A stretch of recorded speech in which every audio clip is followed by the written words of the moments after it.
त्यानंतर 1994 साली शरद पवार साहेबांना आरक्षण मराठ्यांना देण्याची अतिशय सुवर्ण संधी आली होती। त्यांनी एका रात्रीमध्ये एक जी.आर. काढला आणि त्या जी.आरच्या माध्यमातून मराठा आरक्षणाला त्यामध्ये इन्व्हॉल्व करण्याची त्यांना संधी आली होती। पण कोणत्याही सर्वेक्षणाशिवाय तो जी.आर. आला होता।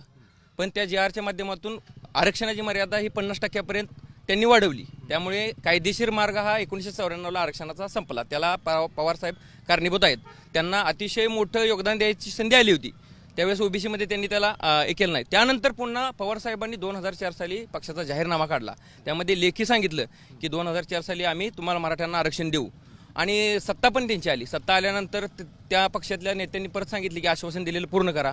शालिनीताई पाटलींनी परत उठाव केला। शालिनीताई पाटील म्हणल्या, शालिनीताई पाटील तर वसंतराव पाटलांच्या माजी मुख्यमंत्र्यांच्या जे गुरु म्हणतात गुरुपत्नी होत्या, त्यांनी मागणी केली की आता आरक्षण देऊया।